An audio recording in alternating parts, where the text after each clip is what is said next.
Olá, boa tarde, sejam muito bem-vindos ao Esporte Guará desta terça-feira. Muita informação, não só sobre o Sampaio Corrêa e o Motoclube na final do Campeonato Maranhense, super clássico, jogo de ida e jogo de volta, mas também temos futsal, temos beach soccer e maranhense brilhando na NBB, jogando no time do Flamengo, que vai disputar o título já neste próximo final de semana. Tudo isso e muito mais agora aqui no seu Esporte Guará, seu programa maranhense genuinamente de esportes. Mas antes de começar de fato, vamos falar da Cirúrgica F. Andrade. Olha, só na Cirúrgica F. Andrade você vai conseguir encontrar os melhores materiais de EPIs do mercado.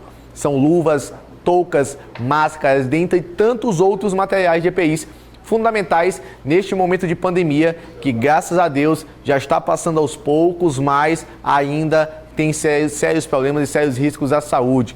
Então entre em contato pelo telefone 3012-4400 ou então pelo Instagram @cirúrgica_F_Andrade. E o orçamento você pode conseguir também pelo site www.cirurgicafandrade.com.br. Vai ter sempre alguém disponível para lhe atender e mostrar os melhores orçamentos e os melhores valores do mercado.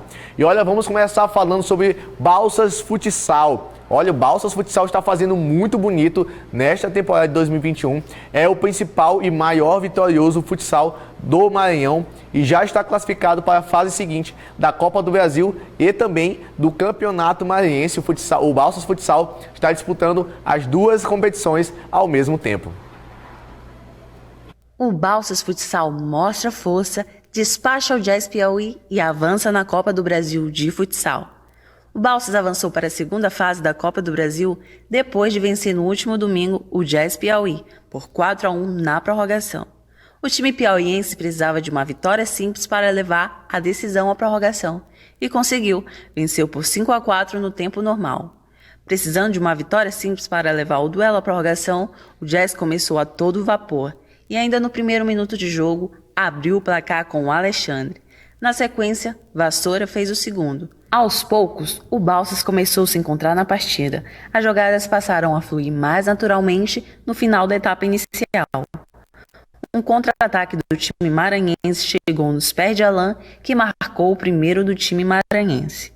O placar voltou a ser alterado somente no segundo tempo, com o Vassoura novamente ampliando para 3-1. Apesar da desvantagem, o Balsas não se entregou. Ítalo, com um chute forte cruzado, e Beto Potiguar em uma jogada individual, deixou tudo igual no marcador, 3-3. O empate já dava a classificação ao Balsas, só que Alexandre recolocou os piauienses em vantagem e Ednei, após o erro da troca de passes do time maranhense, fez 5-3, mas vinha pela frente a prorrogação. Nos acréscimos, sofrendo apenas um gol do Jazz, o Balsas, com grande atuação, mostrou força nos momentos decisivos e fechou com 4-1, provando por que é o maior vencedor do futsal maranhense na atualidade e um dos principais times do Nordeste. Com a classificação, o Balsas enfrentará na próxima fase o Ceará. As datas da partida ainda serão definidas. Vale destacar que na temporada passada, o Balsas chegou até as semifinais da Copa do Brasil, a terceira colocação na competição nacional em 2020 e foi o melhor resultado de um time do Maranhão no torneio. Além da Copa do Brasil, também disputando o estadual e não fazendo diferente, mostrando um bom desempenho, tem classificação assegurada para as quartas de finais. Garantida na última segunda-feira, Balsas goleou o Brigadeiro Falcão por 8-2. Rapaz, o Balsas Futsal fazendo bonito não só dentro de casa, tá jogando lá na APCF, tá mandando seus jogos na APCF aqui em São Luís, porque o seu estádio, que é o único estádio que consegue seguir as regras de estruturas oficiais para uma competição desse nível lá em Balsas, está passando por uma pequena reforma, ainda não tem uma data certa do seu retorno para o seu uso livre para o futsal, mas aqui em São Luís o Balsas está invicto ainda jogando na APCF e classificou em casa pela Copa do Brasil e também conseguiu a classificação para as quartas de finais do Campeonato Maranhense, também dentro de casa. Parabéns para o pessoal de Balsas, que vamos trazer sim aqui no estúdio para conversar com a gente, técnicos, jogadores, porque é um momento gigante no futsal de Balsas, do futsal do interior, que motive muitos mais times, que nós temos bastante, temos muitos times aqui, não só em São Luís, mas também no interior, capazes de chegar e fazer em ficar em grandes posições, boas colocações nas competições. Olha, mudando de assunto rapidinho agora para o Beach Soccer. O Beach Soccer segue a sua segunda etapa agora em São Luís. O campeão da primeira etapa do Beach Soccer, do Campeonato Maranhense de Beach Soccer, foi Humberto de Campos, que venceu justamente na etapa de Humberto de Campos. Agora, aqui em São Luís, não foi o São Luís que venceu a etapa, mas sim a Raposa. A Raposa conseguiu sagrar-se campeão da segunda etapa, depois de um jogo empatado em 4-4 contra o Paço do Lumiar. Na prorrogação, Raposa venceu por 1-0 e agora é campeão da segunda etapa do Beach Soccer. Ainda teremos a terceira e a quarta etapa do Beach Soccer. Esses são os jogos da semifinal, foi o Paço do Lumiar contra São José de Ribamar. Paço do Lumiar venceu, e o Raposa contra o São Luís, que venceu nos pênaltis por 3-2. Raposa sagrou-se campeão da segunda etapa do Campeonato Maranhense de Beach Soccer. Ainda fazendo um giro sobre outros esportes, a não ser o futebol, temos também o maranhense na NBB jogando no Flamengo. Trata-se do Juan Miranda e ele conversou com a gente sobre a expectativa de disputar esse título já tão novo e por um time tão consagrado como o Flamengo. Fala do Vicente, fala Maranhão, venho comunicar a vocês que nós nos classificamos, o Mengão se classificou, né, para as finais do NBB contra o São Paulo, depois de 3 vitórias consecutivas contra o Paulistano, em uma melhor de 5 nas semifinais, e fazendo um feito histórico, batendo um recorde aí de 31 vitórias consecutivas, 31 vitórias seguidas no NBB. E vamos trabalhar bastante, vamos dar nosso melhor aí para levantar a taça, levantar esse título nas finais para fazer um ano perfeito, né, vamos dizer assim.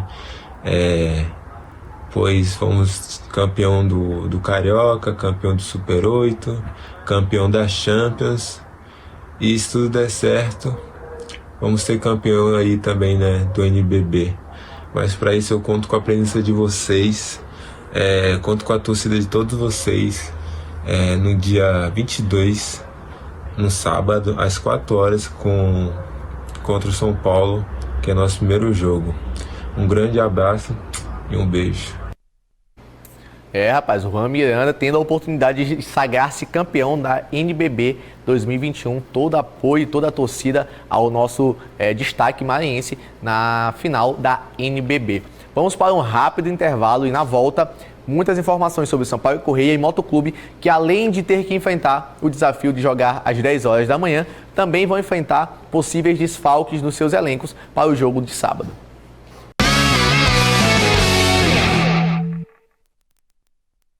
Esporte Goiás de volta agora falando sobre o Sampaio Corrêa. O Sampaio Corrêa vai se reapresentar na tarde desta terça-feira lá no seu CT, iniciar o processo, o principal processo de recuperação, porque pós-jogo já se inicia o processo de recuperação do elenco, mas hoje, de fato, faz uma atividade mais leve com os profissionais, com quem atuou, até porque o horário do jogo é muito complicado, 10 horas da manhã, acaba depois de meio-dia, o desgaste físico é muito grande. Mas ainda temos com quem falar depois do jogo. Sérgio Frota, o presidente do Sampaio Corrêa, ele conversou, ele deu uma entrevista para o canal oficial do Sampaio Corrêa, falando sobre o jogo, né?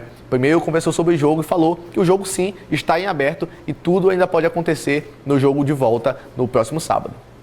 Bom, nós vencemos um jogo de 180 minutos, terminou o primeiro tempo e nós estamos ganhando de 1-0. Não tem nada definido, eu não sou ingênuo, 13 anos no futebol, 50 e tantos anos de torcedor, de achar que está definido. Vai ser definido na final, mas nós botamos a vantagem para a gente, revertemos não, que não houve reversão, ninguém tem favorito, né? Em que pese o adversário ter mais pontos, agora nós encostamos, com 3 são 18, eles têm 19, e favorito continua ele, não tem mais pontos, toda a imprensa não está dizendo aí, fizeram uma enquete aí, então eles são favoritos. E cabe a nós, né, continuar lutando para tirar esse favoritismo. Eu tenho consciência, aqui eu quero deixar essa mensagem para o grande universo tricolor. São 2 jogos decisivos, o primeiro já se foi, o primeiro tempo, né? De um jogo de 180 minutos ou 190, como vocês queiram. E nós vamos reforçar para o brasileiro, não é momento de falar isso, né? Eu tenho que valorizar primeiro quem está aí, e disse hoje na pré-eleção para ele às 7h30 da manhã, que quem não jogar uma final do Maranhense vai jogar uma Série B, não. Rapaz, Sérgio Frota, temos que destacar alguns pontos da fala do Sérgio Frota. Primeiro, estar com o pezinho no chão, né? Todo o elenco do Sampaio Corrêa, a diretoria, a comissão do Sampaio Corrêa, está com o pé no chão, com o mesmo discurso de, olha, não ganhamos nada, foi apenas a primeira etapa, 1-0 nos dá vantagem, mas futebol tem disso e pode acontecer sim, um empate, uma virada do motoclube que não seria surpresa para ninguém. Então estão pregando a humildade durante a semana de treinamento para poder encarar o motoclube já no sábado. Um outro ponto importante, né, uma pequena troca de farpas ali, porque boa parte da imprensa jogou a responsabilidade para o Sampaio Corrêa de vencer e ser o campeão maranhense por conta de ser time de Série B, ter um investimento maior no elenco, jogou aquela pressão para cima do Sampaio e ele rebate, né? Temos que correr atrás do motoclube, não foi ele que terminou em primeiro colocado com maior pontuação? Então o favoritismo é deles. E o terceiro ponto interessante de destacar é que ele deixou bem claro para o próprio elenco ainda no dia do jogo, que assim, quem não consegue jogar uma final de campeonato maranhense não vai defender o Sampaio Corrêa num campeonato brasileiro de Série B, que o nível aumenta consideravelmente de dificuldade e de competitividade. Então Sérgio Frota mais uma vez sendo bem lúcido quanto às suas declarações, mas também teve um desabafo. O desabafo aconteceu, ele vai falar agora pra gente assim, uma situação que vinha incomodando ele e que a gente entendeu que foi em tom de desabafo. E eu só via dizer o seguinte: o Sampaio está 4 jogos sem vencer, está 5. O que se reclamava? O Sampaio tinha posse de bola, mas não concretizava. O Sampaio jogava numa linha alta. O Sampaio hoje jogou defensivamente bem postado. O adversário que tem a característica de jogar por uma bola no contra-ataque não teve contra-ataque. Eles tinham algumas penetrações com o Negueba na direita e o Felipe na esquerda. O Daniel matou, né? O meia deles. O Flamel estava flutuando nas costas do volante, então foi ajustado. Devemos ganhar alguns jogadores, assim como eles, para a final. Tem aquele tom de desabafo e tá correto, ele pode falar o que ele quiser nas suas palavras, afinal de contas não é nenhum menino, como ele já falou, é presidente do Sampaio Corrêa já há bastante tempo e vive do futebol há bastante tempo. Mas vamos falar sobre possíveis desfalques. O Eloy sentiu, por volta de 30 minutos do segundo tempo, foi substituído e pode ser um dos desfalques para o Sampaio Corrêa. Durante esses 2 dias ainda está passando por um processo de avaliação para então o departamento médico do Sampaio Corrêa avaliar se tem condição de jogo, segundo tempo, titular ou não. A gente tem o lance da lesão do Eloy, no momento que ele sentiu que ele caiu em campo. Já estava com 30 minutos do segundo tempo, sol escaldante, aquele processo de desgaste natural. E acaba que ele mesmo sente que não dá para continuar, senta em campo e pede a substituição. Esse é o momento em que ele senta em campo, pede a substituição. Aí automaticamente os próprios jogadores de Sampaio Corrêa colocam a bola para fora, né? Pausam ali o jogo. O árbitro já pede a maca para vir retirar o Eloy dentro de campo.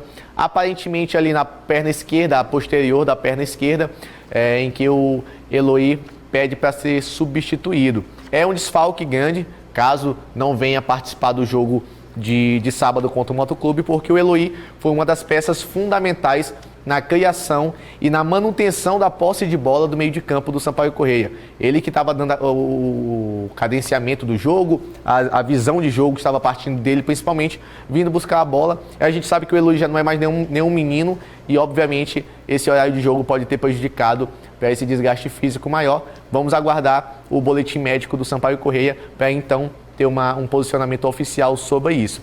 Já do lado do Motoclube, também pode acontecer 2 desfalques na parte defensiva. O primeiro foi o zagueiro Marquinhos, que assumiu a titularidade do clube há 3 jogos. Ele sentiu ainda num lance, logo no início do segundo tempo, com mais ou menos 20 segundos do primeiro tempo, exatos 20 segundos do primeiro tempo, ele vai tentar fazer a cobertura da bola ali, ele sente e já cai de imediato no chão com as mãos na cabeça.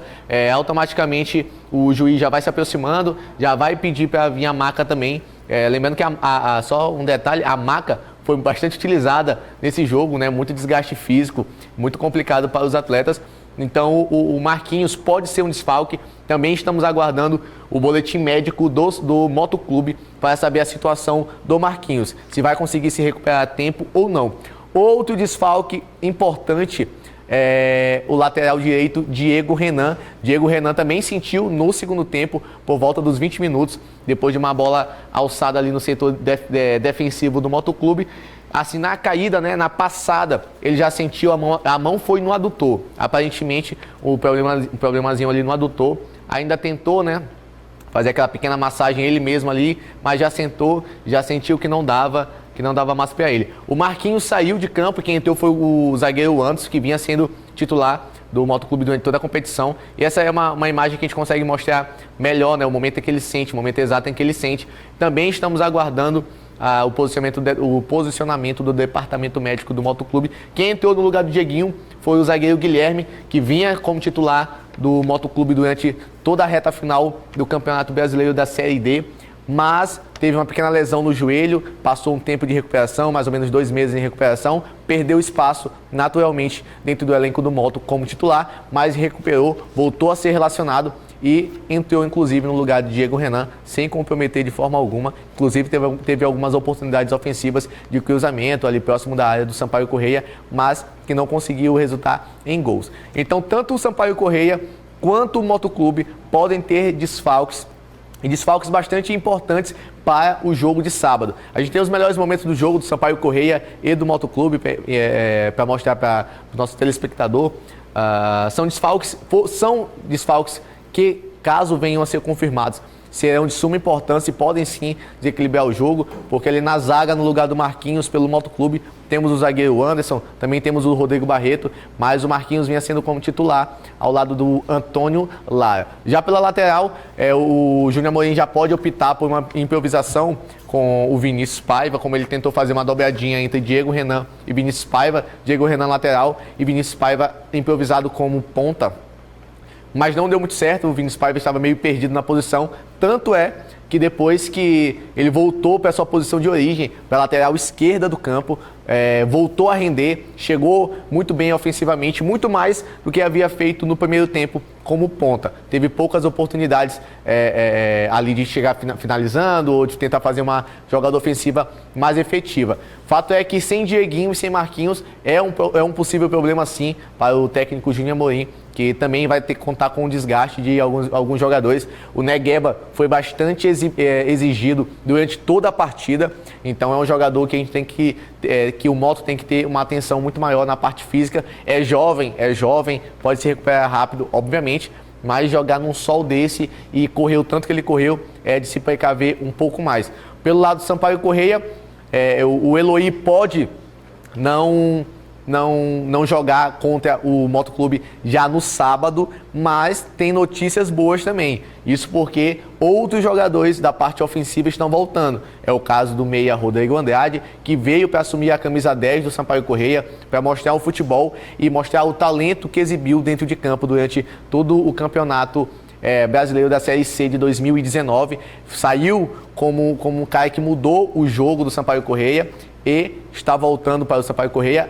Atuou pela primeira vez, reestreou contra o Pinheiro fora de casa, não teve uma boa participação, não teve tanta participação na verdade, não é nem questão de ser boa ou ruim, não teve tanta participação efetiva na partida. E logo em seguida já foi a final do Campeonato Maranhense, Sampaio versus Motoclube, aí já estava suspenso porque foi expulso direto ainda contra o Pinheiro. Mas, além do Rodrigo Andrade, que está voltando de suspensão, também temos o Dudu e o Jefinho. São 2 atacantes, né, que conseguem fazer uma situação de improvisação ali de meia atacante para criar mais o jogo, que vão fazer com certeza a diferença e vão deixar o técnico Daniel muito mais tranquilo para montar o elenco. Talvez Eloir não esteja no time, talvez possa ser como banco para resguardar um pouco mais o jogador, mas a volta de outros 3 jogadores é muito importante para o Sampaio Corrêa, para o técnico Daniel Neri montar o seu time, montar a sua estratégia para tentar vencer o Motoclube mais uma vez ou ir para os pênaltis, enfim, levantar a taça de bicampeão do Campeonato Maranhense. O Motoclube vai ter também desfalques, tanto o Marquinhos quanto o Diego Renan ainda estamos esperando o boletim médico, mas caso venha se confirmar, o técnico Júnior Amorim também tem peças de qualidade no elenco, no banco de reservas, para poder fazer com que o jogo funcione e para poder traçar uma estratégia, porque agora é o Motoclube que tem que correr atrás do resultado. Olha, o Sport Goiás vai acabar um pouco mais cedo hoje, mas amanhã muito mais informações sobre o Motoclube, sobre o Sampaio Corrêa. Tem o Beach Soccer, que nós já temos jogos hoje novamente. Muito mais informações só aqui no Sport Goiás, no seu canal 23.1. Quem está chegando agora é ele, Aloísio, com as principais informações da sua cidade, do seu bairro e da sua comunidade aqui na telinha da TV Guará. Tchau!